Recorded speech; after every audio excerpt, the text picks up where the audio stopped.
As a hospital, we see around 400,000 patients through our doors every year.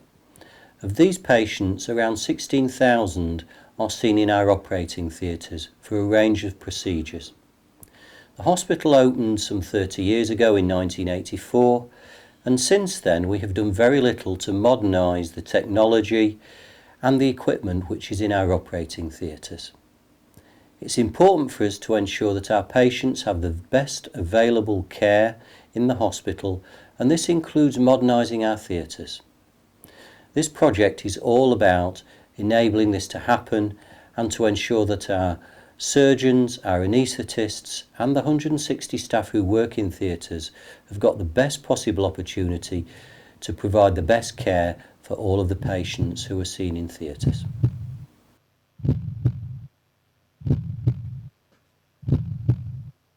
The theatre refurbishment project started as a project to replace the laminar flow equipment which provides ultra clean air for our orthopaedic surgery here in the hospital. It then became quite clear that our theatres are coming up to nearly 35 years old and hadn't undergone a major refurbishment in that time, and therefore the project became much wider in terms of the scale of refurbishment that was needed. The benefits to patients are that they will get a modern 21st century theatre up to modern standards. To our staff, we'll have much less cluttered, much more user-friendly theatres to work in and a much better working environment. To the existing theatres, we're going to have new ventilation systems, as I said, new laminar flow equipment to provide the clean air that we need to do our joint replacements. And in terms of infection control, the theatres will be much easier to clean and maintain our infection control standards. When planning the project, the main issue we had was how do we carry out a refurbishment within the theatre complex and maintaining our normal surgical activity. To do this, we basically decided we needed a decant theatre, which would be a brand new theatre up to modern building standards that will then allow us to decant one theatre at a time, which will then be refurbished. And at the end, we'll end up with one brand new theatre and 11 newly refurbished theatres.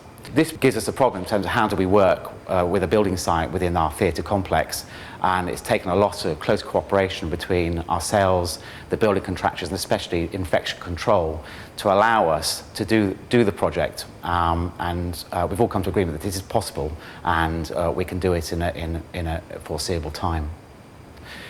In the end, we'll end up with 11 refurbished theatres and one brand new theatre.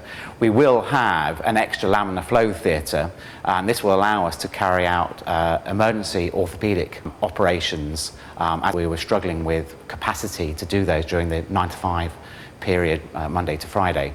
And this will give us extra capacity and give us prompt access to theatres for that type of patient.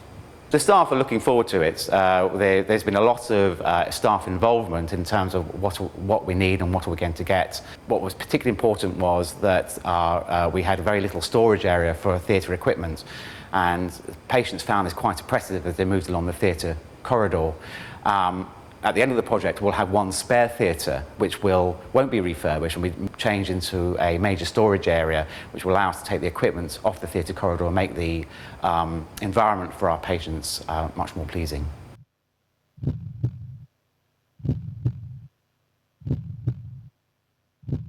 I'm Brian Parsons, Public Governor for Chesterfield. I'm on the Theatre Project Board, which is one of the boards that get set up when major projects are being carried out by the Trust. One of the most interesting parts of the project board is doing the site visits and seeing the new project as it develops. It's interesting to see how the contractor has coped with the logistics of this project. It's not been easy. Their base has been quite a way away from the actual site, and the site's not been easy to access. They've had to actually build scaffolding access to get to the site.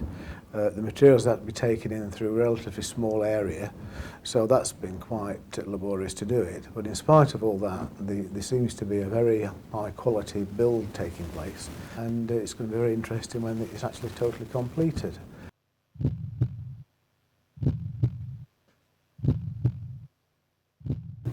The current location for the new theatre was based on the fact that it's central between Phase 1 and Phase 2 theatres, which Phase 1 has got 1 to 8 theatres, Phase 2's got 9 to 12.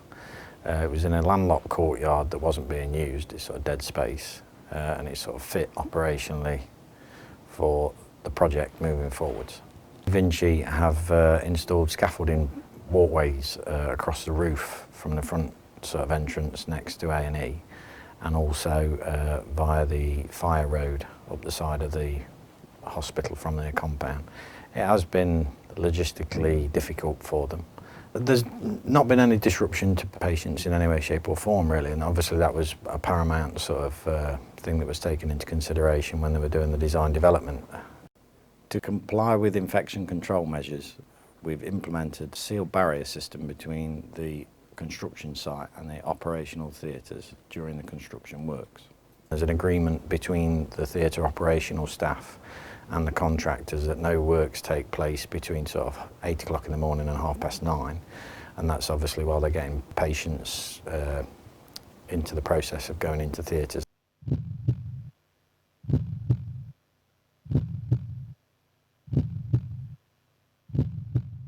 We started on site September last year with a formal start on 28th of October.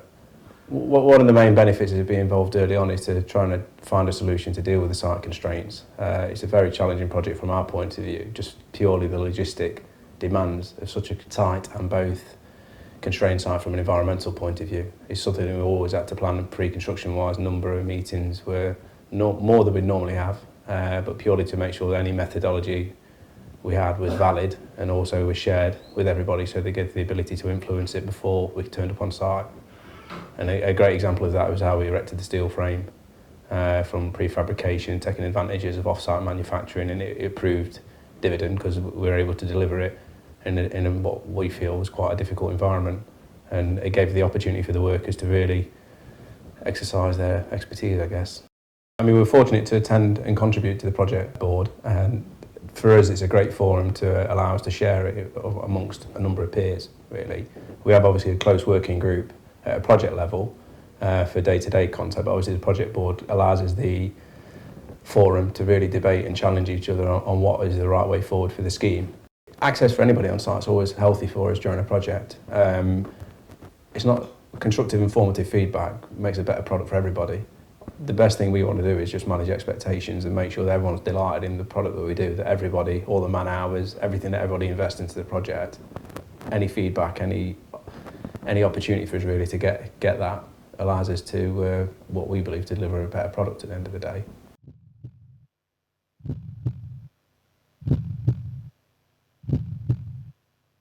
The new theatre refurbishment will improve the theatre services for staff by creating a better atmosphere and a better department for us to work in, be professional, and for the patients really to be cleaner, look better, look neater and nicer. As the refurbishment moves into the department, there will be greater challenges ahead. However, the staff will continue to work as usual to minimise any disruption to patient care. The theatre refurbishment project will give a facelift and modernisation to the department, as staff feel that at last the department is being redecorated as it is not being modernised since the hospital opened 30 years ago. Enhancing the environment further with a new build of a staff restroom which will be open next year, and the staff are really looking forward to this, somewhere comfortable to sit.